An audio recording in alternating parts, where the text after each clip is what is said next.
to business.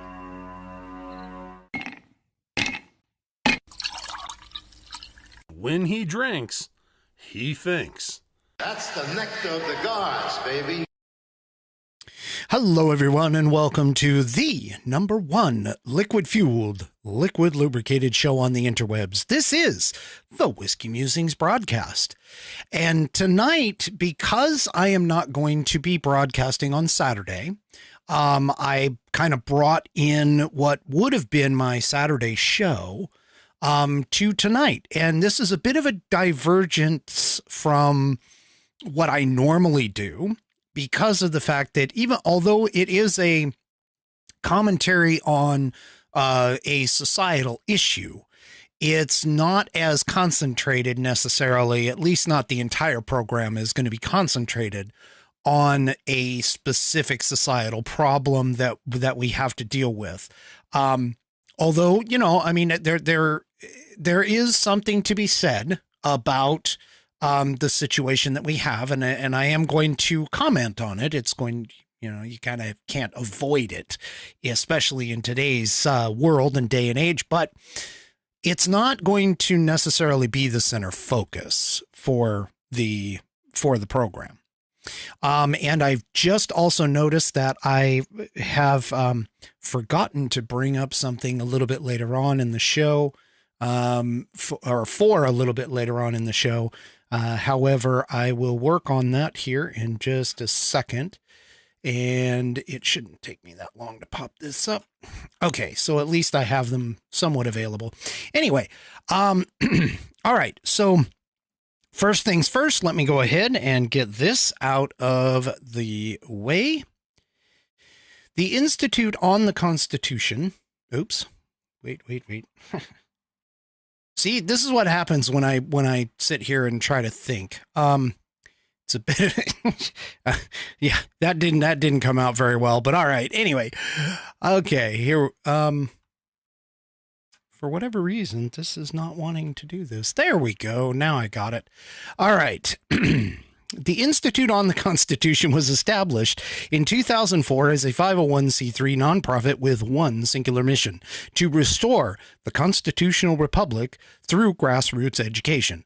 All courses and materials are developed using primary source documents and are taught from the American view of law and government as defined in the Declaration of Independence in the following 3 key points. 1, there is a God. 2, our rights come from him. And 3, the purpose of civil government is to secure and protect our God-given rights. The IOTC offers the opportunity to educate yourself on our most precious founding document, the Constitution of the United States. They also provide tools to educate your community and get involved with local government. Start by taking their free U.S. Constitution course and go from there.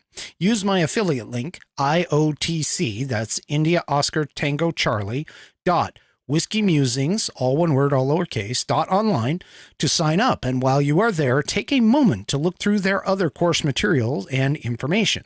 My affiliate link, once again, is iotc.whiskeymusings.online to get great content to learn about our historical founding and support the show in the process. That's iotc.whiskeymusings.online. Or if you just want to purchase this fabulous Saddleback leather-bound U.S. Constitution to support the show, go to constitution.whiskeymusings.online. That'll take you directly to the page where you can purchase this absolutely wonderful leather, Saddleback leather, great pages stitched in the binding. This has got a 100-year guarantee from defects in material and workmanship from the Saddleback Leather Company. They're the ones that put them together for the IOTC, and it's a great little book for the Constitution. I refer to it quite often, although I have probably about 4 or 5 different copies of the Constitution running around here, but this is by all means my favorite. I love this thing. And it's buddy tested and buddy approved. So go check them out today. And I appreciate them for allowing me to be an affiliate. All right. So tonight, I want to start off with a poem. And I mean, as you know, Sunday is Father's Day. It is also, well, June in itself has a bunch of different holidays in it. I mean, we've had Flag Day, we've had, Father's Day. We've got grads that are coming. June has and Juneteenth. I mean, I'll mention it, even though to me it's a kind of an interesting little holiday, I guess. But the point is, though, that we have a lot of different holidays in this month. And one holiday that I have that a lot of you don't is the fact that the man who I can attribute to my later years in life, his birthday is on the 1st. Now, unfortunately, I've lost him. He has gone home to God, hopefully. And, so thinking about Father's Day now has a little bit different meaning for me. And so tonight I'll probably regale you with a couple of ideas, a couple of stories potentially of my background in my past, of some of the things that he did for me that at the time I felt were, kind of questionable in nature. But now looking back on it and having an adult male child of my own, I can at least somewhat understand why he did what he did and, the reasons behind what he did. But first, before I get into that, I do want to read this poem. And this is a poem from Dylan Thomas. And he wrote this poem in regards to his father's passing. In fact, I've had a conversation with a couple of people, both in the chat and friends, as to where this came from. And the title of the poem is called "Do Not Go Gentle into That Good Night." And this is by Dylan Thomas. Do not go gentle into that good night. Old age should rave and burn at the close of day. Rage, rage against the dying of the light. Though wise men at their end know dark is right, because their words had forked no lightning, they do not go gentle into that good night. Good men, the last wave by, crying how bright their frail deeds might have danced in a green bay. Rage, rage against the dying of the light. Wild men who caught and sang the sun in flight, and learned too late they grieved on its way, do not go gentle into that good night. Grave men near death, who see with blinding sight, blind eyes could blaze like meteors and be gay. Rage, rage against the dying of the light. And you, my father, there on the sad height, curse, bless me now with your fierce tears, I pray. Do not go gentle into that good night. Rage, rage against the dying of the light. And that, of course, was Do Not Go Gentle into That Good Night by Dylan Thomas. It was written for his father when Dylan Thomas was actually thinking about the death of his father at the time.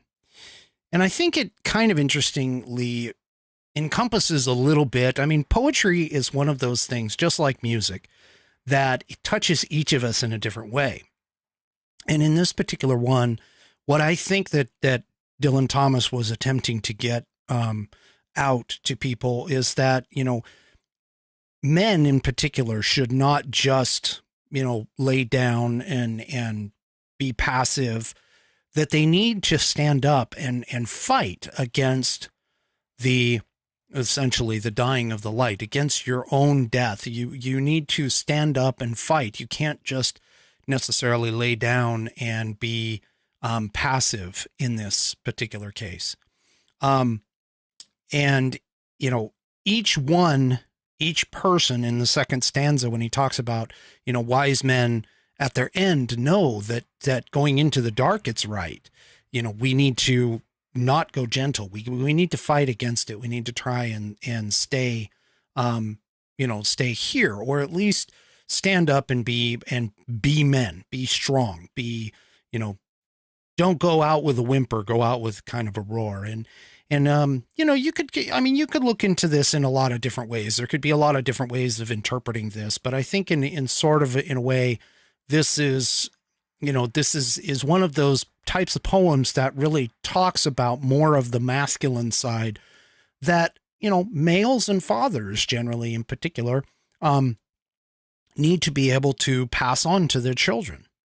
And that brings us to an interesting and in some ways a sad topic, but, you know, I've been going around on social media and you know, you have the shootings at Uvalde and, you know, up in Buffalo.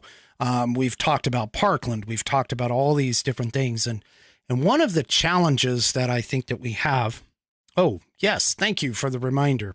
Before I get to that, let me just pop this up. Buddy is asking me what I'm drinking. Well, tonight, honestly, buddy, I'm doing something a little lighter than my normal fare. This is actually a hard seltzer that I'm doing, and it's mango flavored. It's a light little bit of, you know, of 5% alcohol or whatever. I normally don't drink, just so you guys are aware, I normally do not drink fizzy drinks that have carbonation in them. It's a rarity for me to do so. And the part of the reason is not because I don't like them, I do, but because of the sugar content and that kind of stuff generally associated with things like, you know, pops, sodas, those are both the same thing. So I generally tend toward more of the water kind, like either water direct or maybe iced tea, or possibly even lemonade. And, you know, it's rare for me to actually grab a carbonated beverage. But tonight I felt like it. My wife brought these home and was like, hey, these are really good. Let's give it a try. And so I chose mango. I did try her black cherry flavor. And there's also a lemon flavor and a grapefruit flavor, lime flavor and a grapefruit flavor in this particular pack from Costco. And I just essentially, you know, I essentially wanted to try something a little bit different, a little lighter. I need to kind of prep for tomorrow. I've got some things going on, of course, that refer to Saturday, because that's I'm doing one of my fatherly duties. And just so you know, and again, just to remind everybody, I will not be broadcasting on Saturday because I will be producing my daughter's dance recital video. And so that's the reason why they've got a couple shows. One of them is at 5 p.m. Pacific time. And so I will be producing that rather than coming and talking to you folks. So, it'll be this Saturday. So the next time you see me will be next Wednesday. All right. So moving on back to the topic at hand, you know, the whole thing about the Uvalde incident and all of these school shootings, one of the things that comes out of that, and I get really frustrated with this, is the fact that they want to blame the inanimate object. And I've already kind of gone through the whole gun control thing, so don't really want to go down that path. However, I commonly, especially on social media, I'll commonly point out that we're dealing with a situation that has been developing over the course of many, many years. And decades, in fact, in some cases. And the reason being is because what we're dealing with is not a situation directly related to, you know, say the more prevalence of guns, the more prevalence of violence. I mean, we could even, you know, we could partially blame some of what's going on with culture in society. But the fact of the matter is that the importance of the male role model in especially young men's lives, but it's also, you know, young women's lives too. Because the father does a crucial role in the situation, and especially in the family. And there's a lot of things that the mother does. I'm not taking away from mothers. I also don't want to take away from those who are single mothers trying to act as both mother and father. And it's not that in particular is a big issue, is like the issue. But it's been shown, scientists have studied this. There have been several papers written. In fact, you could go and just throw on go into any search engine and just search, fatherless and, the school shootings in particular. And you'll find a whole slew of information about what a lot of studies and people think about what's going on and why. And the fact of the matter is that the two most important people in any child's life are the mother and the father. Now, does that mean they have to be biological? Well, no. Does that mean that they have to be like directly generational? No. But what is important is the influence of both a male and female role model. And this is the part that I think a lot of people, especially the left in particular, they skip over this idea because they, of course, are fighting to destroy the social fabric of the nuclear family. It's been, demonstrated in a lot of different ways. They want to take down what has essentially been a social construct for literally thousands of years and turn this country in particular into something else. And if you go to other countries and other places, you'll find that the nuclear family is still there. In fact, it's even a lot stronger in the fact that it's also part of a broader community in plenty of other places around the globe. But it seems like here in Western cultures, especially in the US, there is a ongoing attack to destroy this foundational aspect of the social construct. And a lot of this has to deal with the fact that the social aspect of families starts to teach children how to interact appropriately within the social confines of whatever society that they are growing up in. For an example, when I was a kid, I was taught by both my mother and my stepfather in this case, that men do not hit women, that a man does not take advantage of the fact that a female who is likely smaller, likely less strong than you are, you don't want to take advantage of them. So there's a few things that can be learned from this. Now, don't get me wrong. If a woman, and this is the opposite side. If a woman were to walk up and to clock me with my fist, I would think twice before hitting her. However, there was also the whole concept of, hey, if they're going to act like a man, quote unquote, then you treat them like a man. But the concept here is that, first of all, it's setting you up in terms of our Western social structure. You're setting you up in such a way to be the protector, the shield against other things that are in the environment. And then you also have the whole concept of the fact that you have the father figure or the dad of the relationship who is the provider for the family, for the nuclear family. But the thing about it is that it also, in that same sense, taught restraint. Because at the same time, I had an older sister growing up, and there were a couple times where we did get into somewhat of physical altercations. But even though there was a 3-year difference between my sister and I, there came a point where my sheer size and strength overtook hers.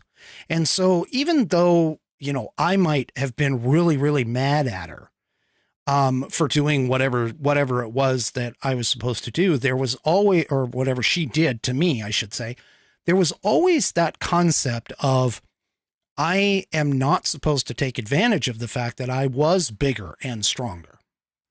And, I'll admit it seemed a bit unfair at the time because, she could do things to me, and I wouldn't be able to retaliate back. But the key is that it taught me restraint. It taught me to deal with my feelings and be able to control my anger, control myself in situations. That honestly has helped me even all the way to this day, because there are times where I've gotten into, situations, and realistically, I've been plenty mad. I'm not going to deny that. But at the same time, I didn't give in to, let's just call them, the animalistic nature that, anyone can really say, especially if you look at some of the evil that goes on and some of the bad and nastiness that goes on. But it allowed me to live in the sense of a civilized society. And, while my mother kind of started that situation, it also was my stepfather, who was, for the most part, the male figure in my life, who also taught me that. And the same thing goes if you look at some studies. They also look at studies and things like that where, a child that is abused has a higher opportunity or propensity to be an abuser. They understand that through human nature that we learn from other behaviors that are surrounding us. And again, the most common behavior that you're going to see day in and day out is the mother and the father. And, and maybe some siblings, especially if the siblings are older. And so even though, we have this conceptual idea, at least the left does, that, you don't need a male figure or a female figure or whatever, you don't need those role models.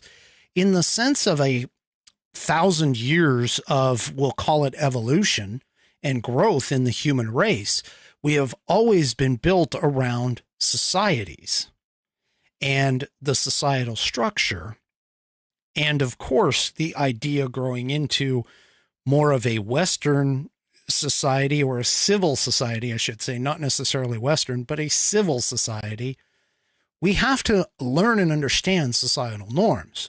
And so one of the key aspects in terms of teaching this is the nuclear family. Now, it is interesting to note, and again, I'm going to say this multiple times, it's correlation, but not necessarily causation. But it's correlation to realize that, the mass shootings that we've seen, and even just the whole concept of violence in its nature.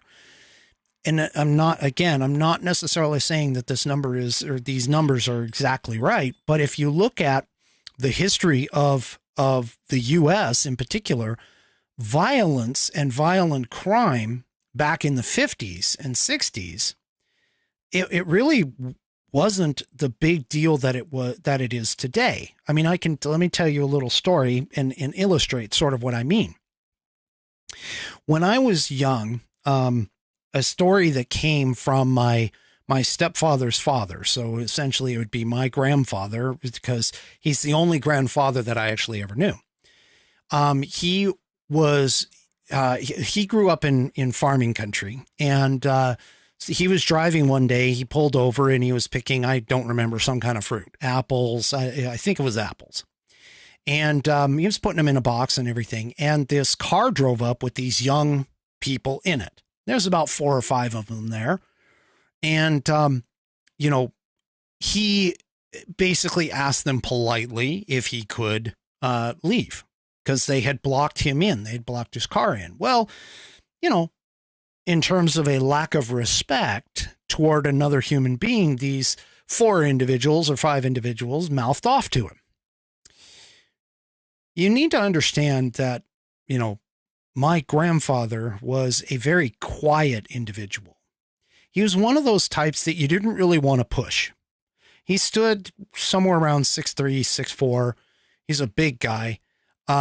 but he was very, very quiet in his speaking. In his mind and the way he was brought up, it was you speak softly and you don't speak that often. So in his case, when they went and backed him up into a corner, well, he couldn't take all 5 on at the time. So what he did is he went back to his car and he grabbed a tire iron. And he comes back and he says, either move the car by the time I count to 3 or something's going to happen. And of course, these young punks, they all started laughing, so on and so forth. Ultimately, he went and took the tire iron and counted 1 and hit the side. I think it was the side mirror. I don't remember the exact order on this, but I think he hit the side mirror of the car. Maybe it was the headlight. And then he said 2 and he hit the windshield and busted that up. And then he said, and 3 is going across your head. They realized that this guy, they didn't want to deal with it. You know, he was in a bad spot, whatever. And that he was serious. And so he went and, they ended up taking him, backing their car out and letting him go. Fast forward to today.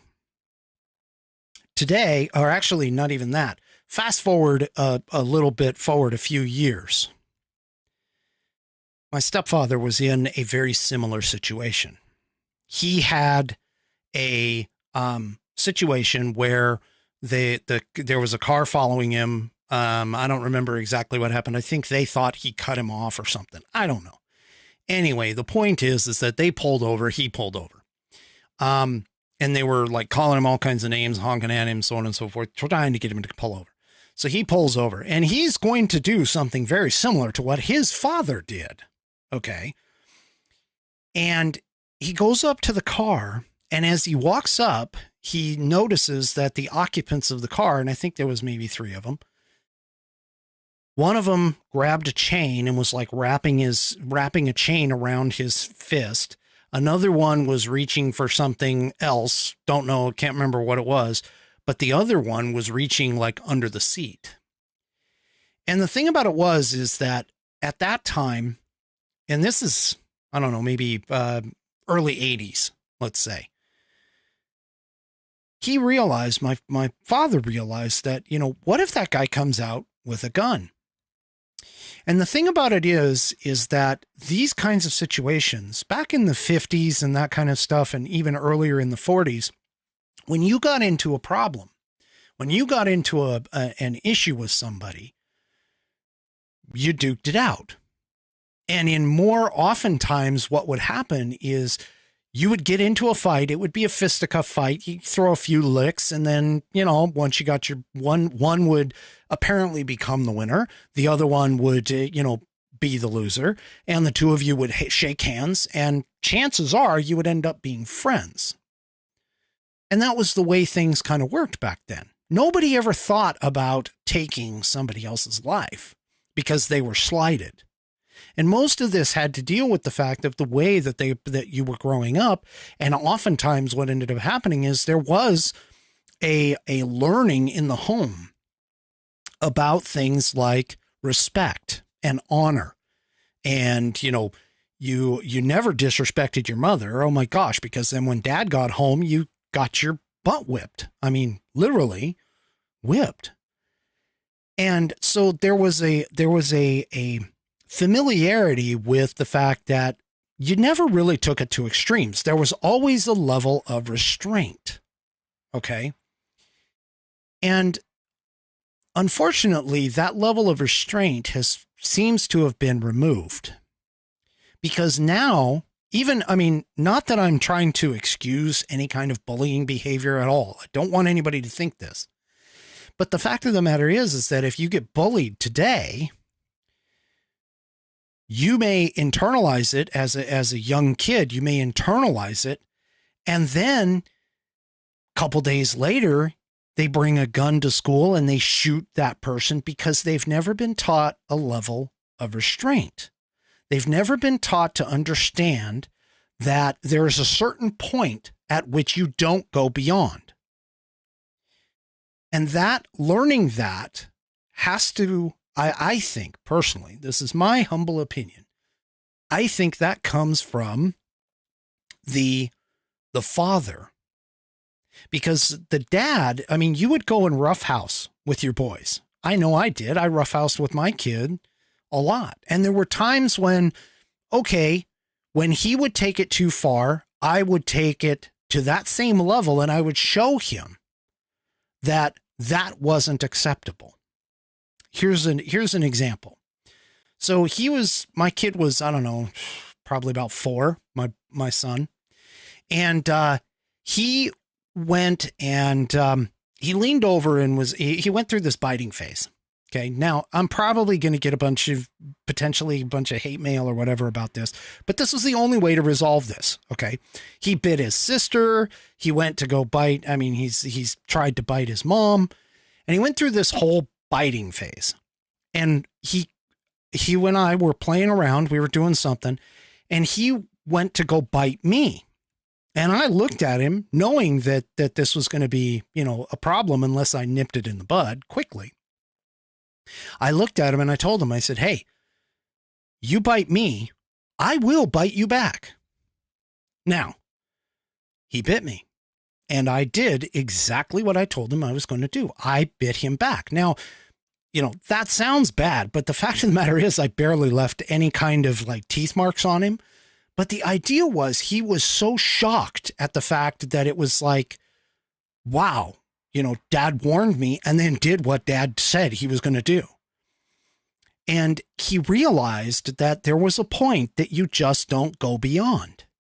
And it's that kind of lesson that I think that a lot of people don't understand, that fathers actually teach to their sons. There is a point where you don't go beyond. If you don't have those lessons early in life, you no longer have the blockades for what would be civil society. And yes, it did work. He never bit again. He actually never did. In fact, I don't even think he really remembers. He might remember it, but the same thing kind of happened with my daughter. It's funny how you sort of talk about, where the rules and lines get drawn, but the same sort of thing happened with my daughter. But in this case, it happened to be kicking. And, in this particular case, she was kicking pretty much anything. I mean, she just got into this kicking mood, and, she ended up going up to our dog. Now, our dog at the time, he was, I don't know, probably about 75, 80 pounds. So it's not like, and she was really little. So it's not like she, would necessarily hurt the dog. But the point is that was a rule in our household. You definitely, there is a line, again, a line in the sand that needs to be drawn that basically stated that you don't go after a innocent, in this case, it was an innocent animal. And she walked up to the dog and she kicked the dog, after looking at me. And of course I'm telling her, no, don't do it. And she went ahead and, kicked the dog. So what did I do? I kicked her. Now, again, that sounds bad, but in reality, it didn't even leave a mark. In fact, it didn't even really knock her over, but it shocked her, and it made her realize, oh my gosh, it gave her a boundary. And it's not that I'm saying that you have to resort to, violent nature, but at the same time, we need to understand that in order to set up those boundaries, to make it to where people start to realize that there are social boundaries that you don't cross. The only way to do that is to teach them appropriately. And I'm not saying that mom can't teach it, because there's several moms that can, okay?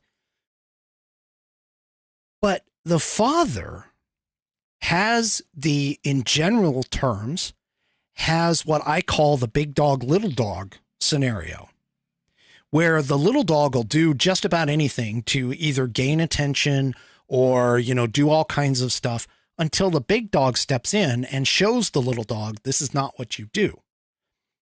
And you can see this throughout a lot of different places in terms of the animal kingdom. Here's a case in point. Horses, okay? And this is herd behavior. You can sit and watch a baby horse in the herd. And the baby horse will run around and play and do all these kinds of things.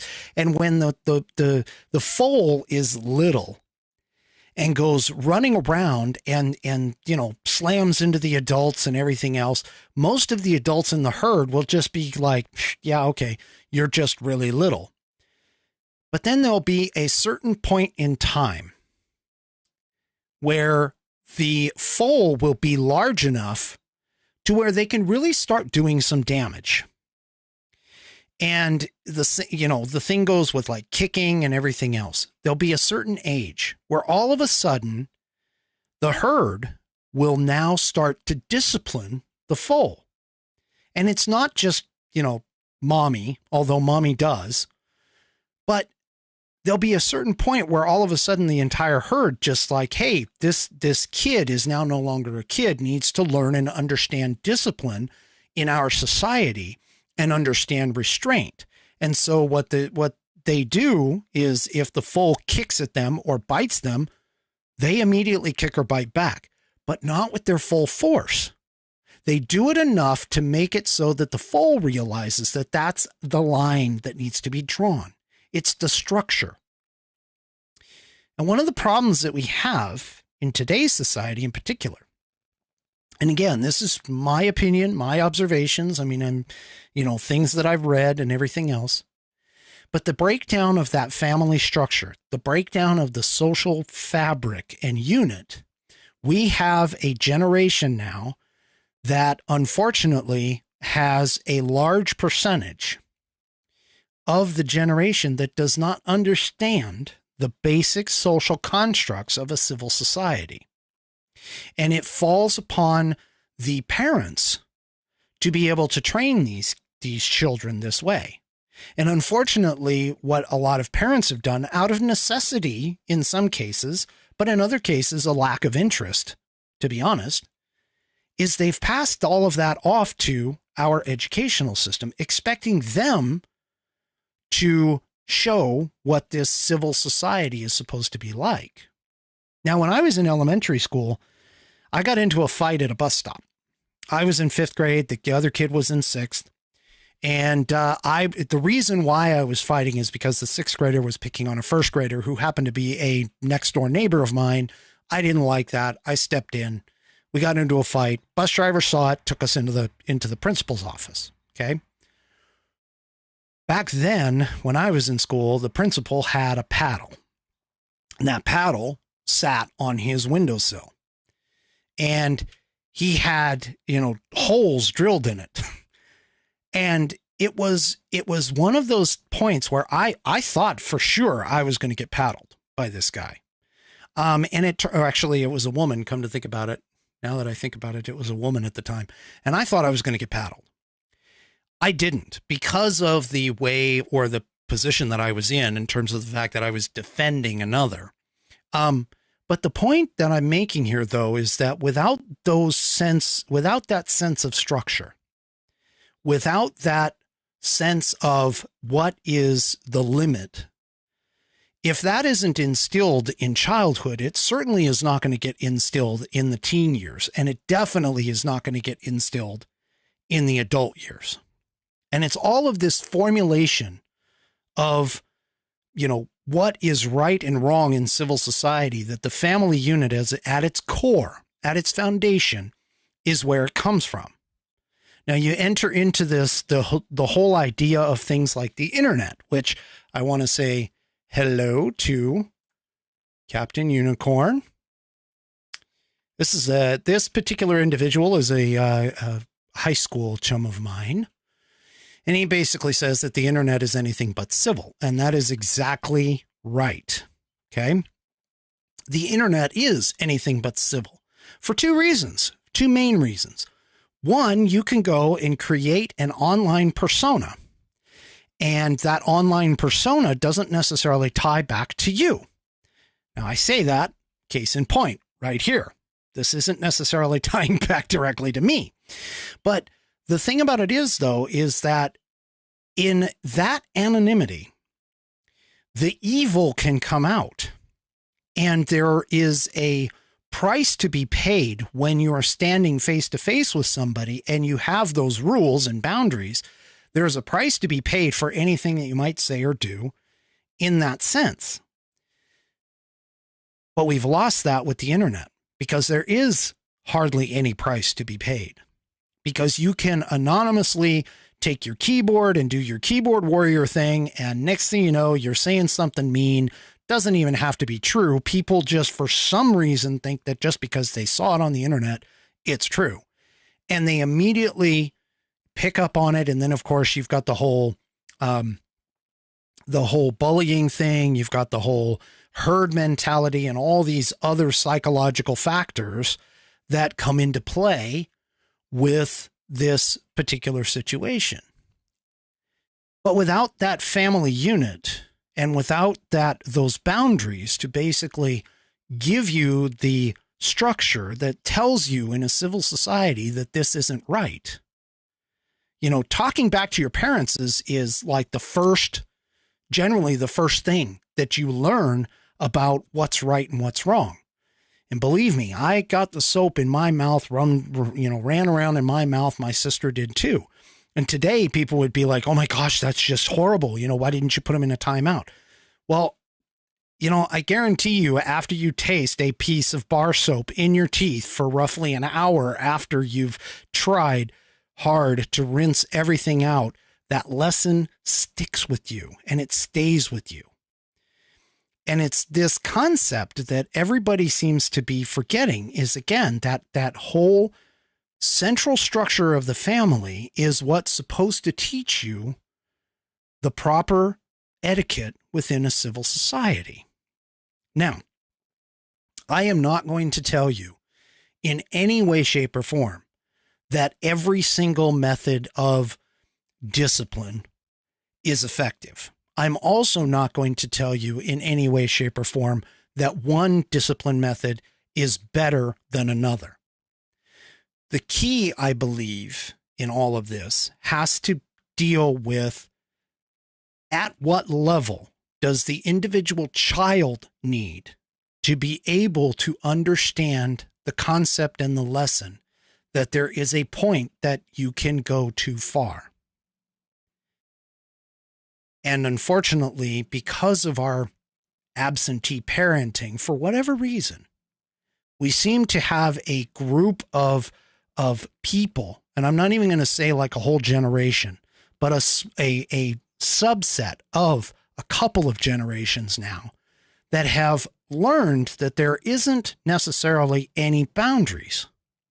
And again, as I pointed out, it's hard to teach that once you get past a certain point. Now, one of the things, excuse me for a second.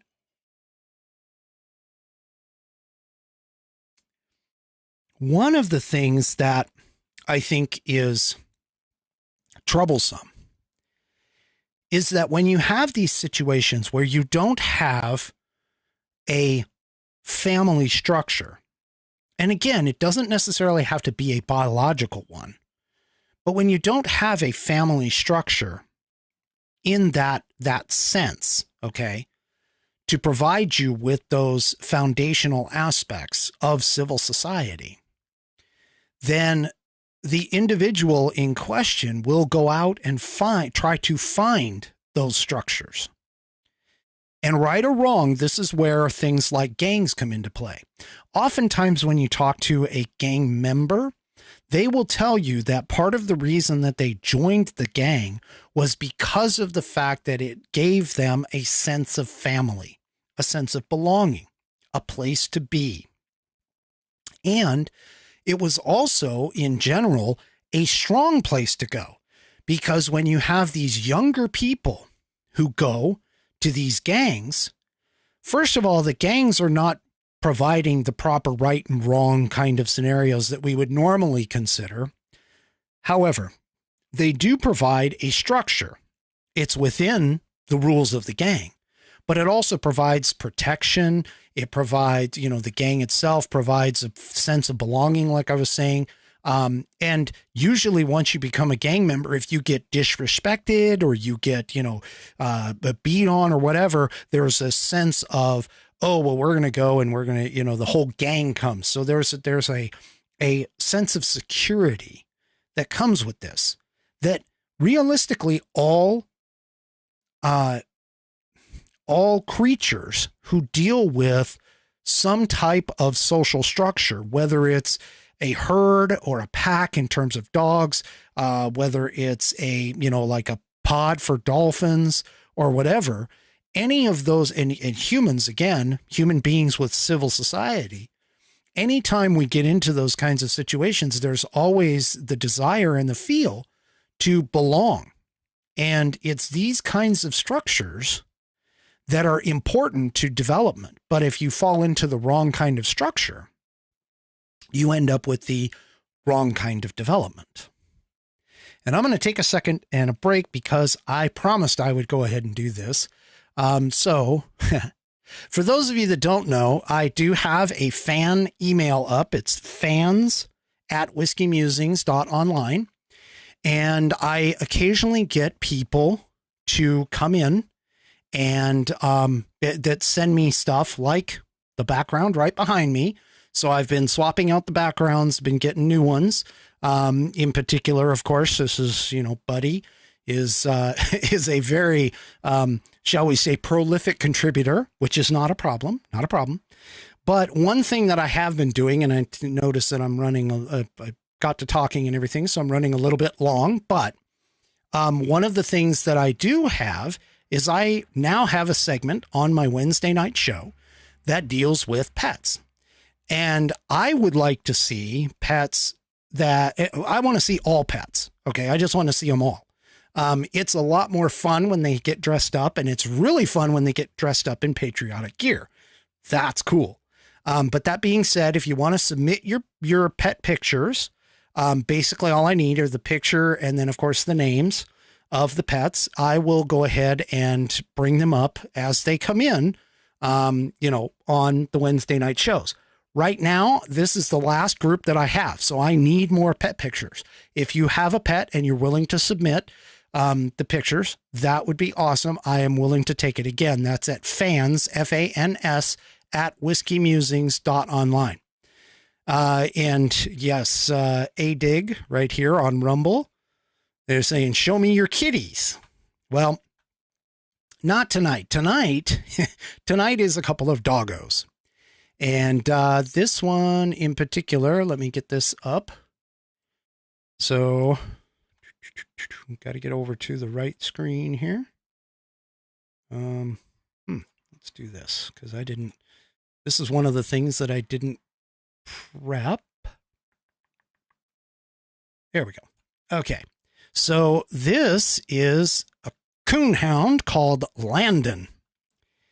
And submittal comes in from B Patrick 1369 from Rumble. I am not going to say your actual name, even though I have it, respect of privacy and stuff, but this is Landon. He is I believe she called him a coonhound. Now I know that there's a Landon bad boy, she says. What is that all about? You're going to have to tell us. You're going to have to tell us about that. All right. And there was another submittal by her as well. And that is Lily. And Lily, if I remember correctly, is a Labrador Great Dane cross. Is that right? Hope that's right. Hoping that's right. Anyway, so that's tonight's pet of the week for Wednesday. Correct me. Okay. Walking Tree Coon. So that was Landon, who's the Walking Tree Coon, and Lily is a Labrador Great Dane cross. Perfect. Thank you very much for that submittal. That is awesome. I I appreciate that. And again, if you want to submit your pet pics, or if you want to submit a background, the pet pics, I don't, they can be whatever size. I just need to know, I just need to know the name of the animal so that obviously I can put this in. And then if you're going to submit a background for me to swap out and use, the best background is to make sure that it's 1920 by 1080 pixels. And the reason being is because that's my layout is 1920 by 1080. If it's at least that, if it's bigger than that, I'm cool. If it's smaller than that in terms of size, it tends to get kind of messed up when I go to blow it up. So your best bet is to submit something that's at least 1920 by 1080 in physical size or height and width in terms of the picture itself. If it's bigger than that, that's not a big deal. It's the high definition. Anyway, so those are our pets, in this particular case, pets of the week. And again, submit those to fans@whiskeymusings.online, FANS@whiskeymusings.online. Okay. Back to the program. All right. Now I did a Father's Day episode 57, and I brought this up, and I've also brought this up in terms of conversations about, with regards to things like crime and gun control, but it's a really important clip. It's of Denzel Washington, and he was doing an interview, with regards to a movie that he was doing. I can't remember the exact movie. I think it's shown in the background when he talks. But one of the things that I like about Denzel is that he is very down to earth. He is very, I don't know if I could necessarily say his politics are conservative or not, but I would say he leans that way. But the thing is that he's very matter of fact about his upbringing, and he is honest about when his upbringing could have gone one way, but didn't. And he also does a lot of work, encouraging young people to aspire to be something beyond themselves and to work hard. And this is the key, to work hard to get to their goals and dreams. This video that I'm going to show, is an interview that he did, and it was in specific talking about, in this particular case, Black America and fatherlessness in Black America, because that's, part of the interview, but it's very apropos, and I've shown it before. I'm going to show it again. I'll keep showing it because it is very poignant to the situation that we have, not just in the African-American community, but also within any of our homes that we have now that are broken from the family unit. Let me go ahead and bring that up, and you guys take a listen. Think we've made any headway in I think it's more important to make headway in our own house. By the time the system comes into play, the damage is done. They're not locking up 7-year-olds. Yeah. I was in Chicago a couple of 3-4 weeks ago, and we saw these little kids on bikes with masks on the side of their head, like 5 or 6 of them. And the driver said, "Yeah, they're little yummies." I said, "Who?" He said, little yummies. Look up, Google Little Yummy. Little Yummy was an 11-year-old murderer. Wow. And you look at his picture, you'll see the headshot of him, and he's like this. And he got murdered at 11 by a 14-year-old. Wow. Who's doing life now, and a 16-year-old. That makes no sense. You blame the system? Where was his father? Yeah. It starts in the house. It starts in the home. And well, my father got locked up. Well, where was his father? Yeah. Like I did talk about my 3 closest friends, and they did, 15 to 25. One did 28, this and that. I was the only one of the 3 that had a father in my life, even though my parents were together. But I still had a father who was a gentle man and a good example, and they didn't. We can blame the system if we want, but they didn't lock any of us up at 7. Yeah. We were all doing enough to get locked up at 13, My parents sent me in another direction. They didn't have anybody to help them, and they kept doing what they was doing, and the system got them. So I don't. The system is rigged, but why? All the more reason not to help it. Now, I don't know if I'd necessarily agree with his ending statement where he says the system is rigged, but at the same time, of course, that's his experience. That's his experience with the system versus somebody else's experience who may not be a part of that. However, that being said, he brings up a very poignant point, and that is that essentially that he will actually, if it weren't for his father and his mother in his life and his parents being able to push him in a certain direction when he was getting off the track in terms of a civil society, he wouldn't be where he is today. And this is a part of the culture, a part of the what the Democrats in particular and the leftists even more so are neglecting to even recognize that the importance of both a mother and a father figure. They don't even have to be, again, like I said, they don't even have to be a biological person. I mean, it could be an older brother. It could be a cousin. It could be a, whatever, grandfather. The point is to have somebody in life that can help point you in the proper direction. And I've throughout my time of being a parent, I've been a scout leader. I've been a coach. I occasionally try to be a mentor as much as I can. But the reality of it is that even with those touch points with some children, some kids, it's not the same enforcement as it would be with someone who is a part of that person's life all the time.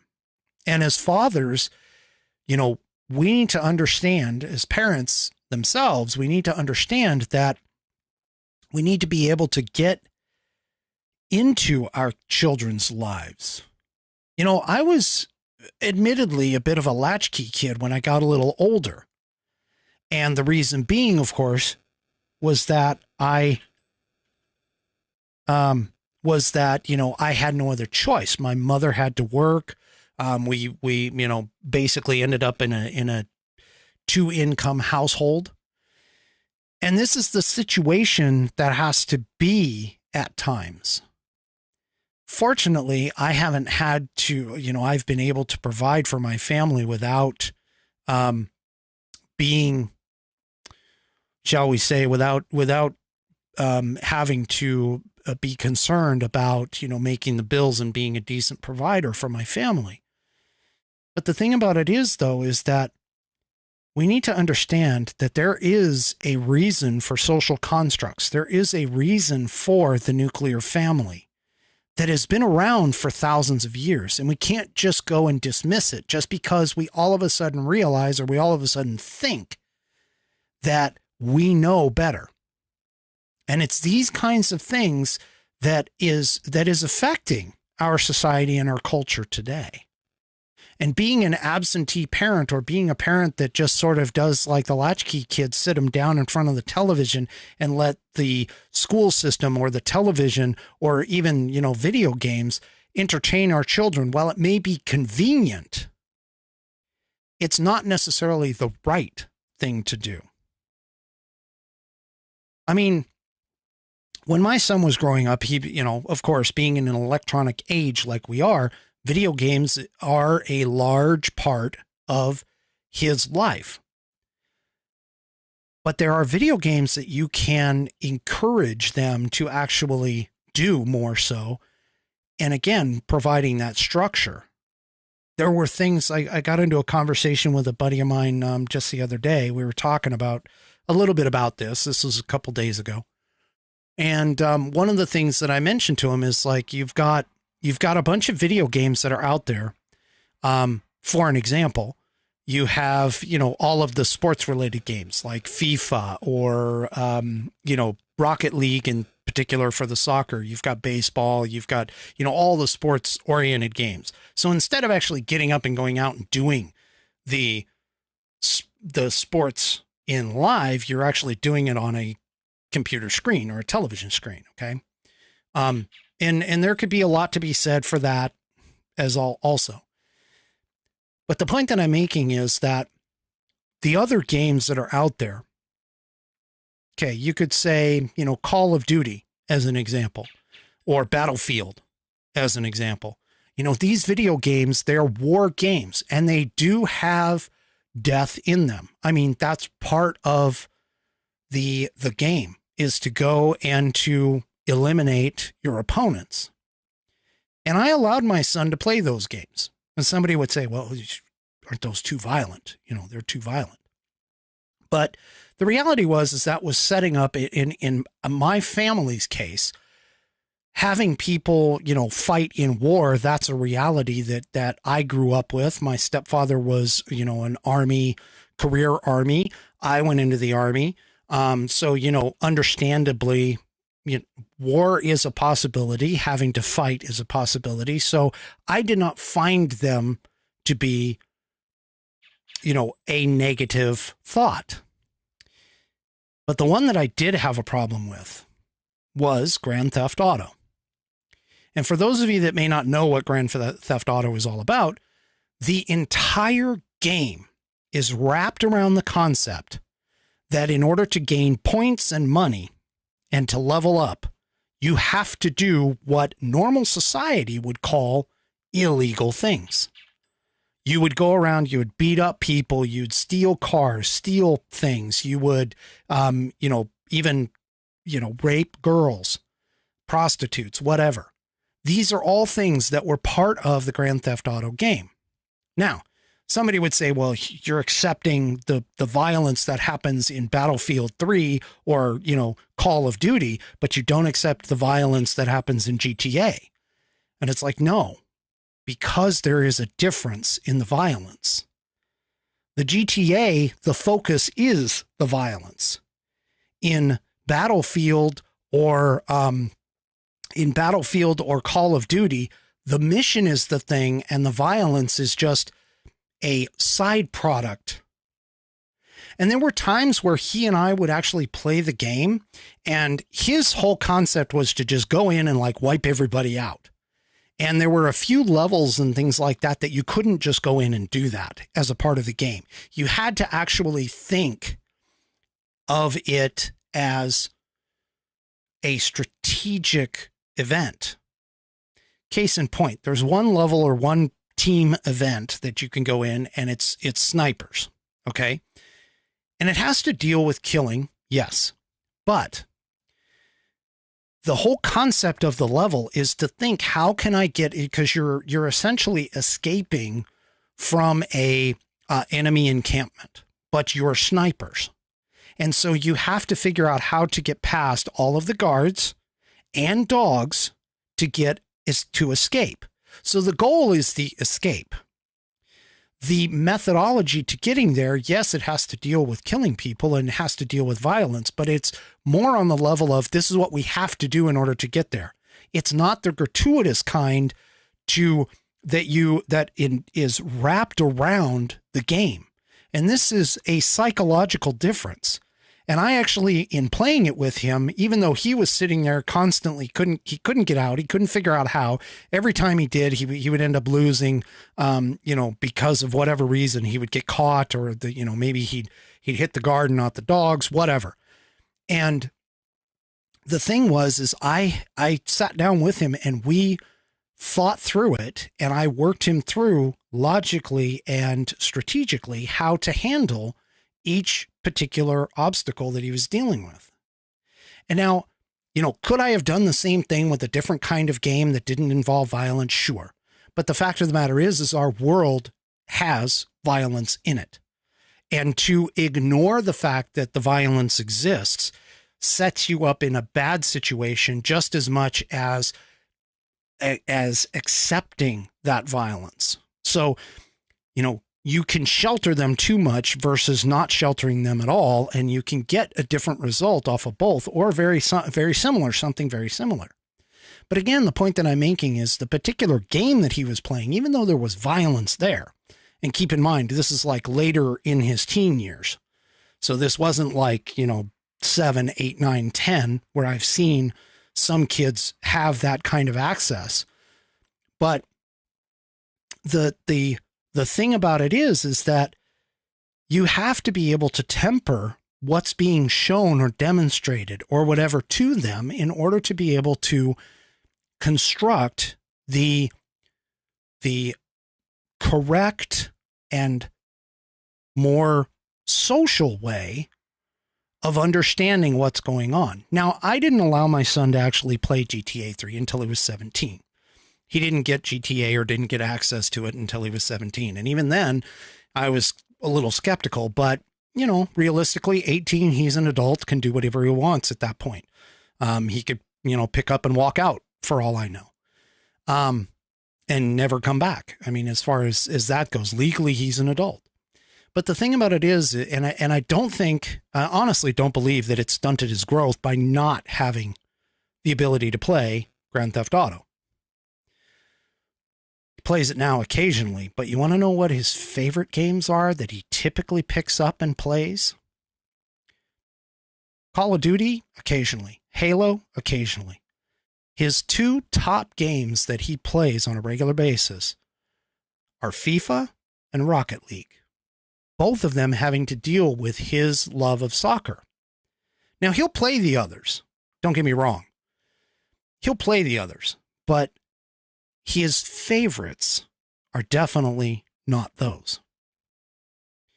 And it's that type of an influence, I think, that we need to be able to make on our younger children.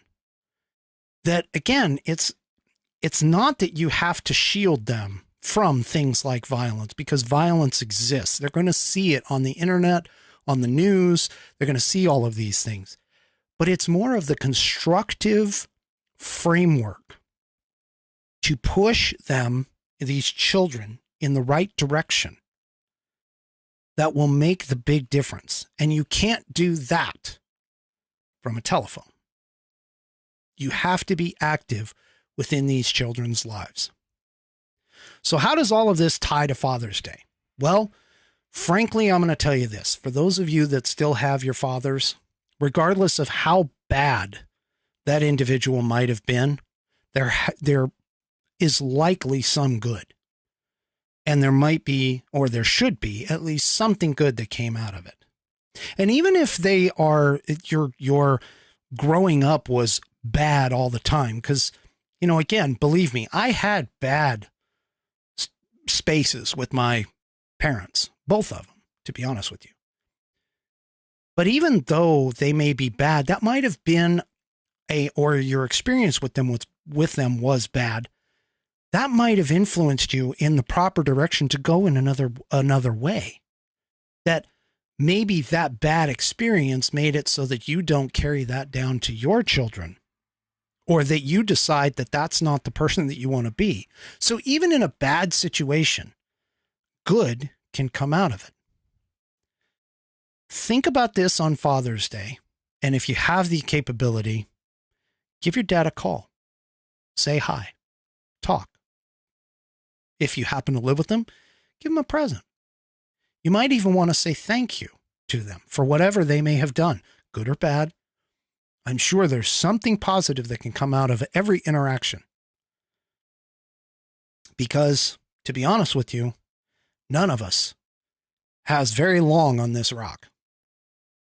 We have, on average, according to statistics, around 75 years to do what we can. And sooner or later, that person's going to be gone. And sooner or later, you're going to want to have that time back. So take the time now to say what you want to say. And if you happen to be a father yourself, think about the direction that you're pushing your children in. And think about the effect that you have with everything that you do whether it's discipline or just hanging out with them, playing video games. Even though you have to go out and mow the lawn. Sometimes it's just time. Is all that you need. Be a part of their lives. That's why you have children, is to bring up the next generation. That's the whole purpose, regardless of what anybody tells you. That is the entire purpose of the family unit, is to procreate and to bring the next generation along. Enjoy it, because at some point, they're going to be gone. And you're not going to be able to be around them. And they're definitely not going to want to be around you. And that's my final Whiskey Musings thought of the evening. Do me a favor. If you are watching the program for the first time and haven't done it yet, and you like the program, please give me a subscription. I would love it, either on YouTube or my preference would be on Rumble. I'm at 180 subscribers on Rumble. I'd like to break 180. I've been sitting at 180 for a little while, and I'd like to break it. If you've already done that, that's great. And do me a favor. Also help me support the show. You can get a great constitution out of it by going to constitution.whiskeymusings.online. And also, send me in a background or send me in pictures of your pups at fans@whiskeymusings.online. I also don't mention it very often, but I also have a store with logoed gear. It has my Whiskey Musings mic and logo, and a few things have my phrase of "when I drink, I think." Go and check it out. It's at store.whiskeymusings.online. Wow, that's common practice. But anyway, remember, I'm not transmitting on Saturday. I have something that I'm dealing with the family. That's a special moment for my daughter and also for her dance studio. And we'll see you next week, next Wednesday. Hopefully I'll get another pet pick, so we'll be able to do that. But we'll see you next week on the Whiskey Musings Broadcast. Good night, everybody.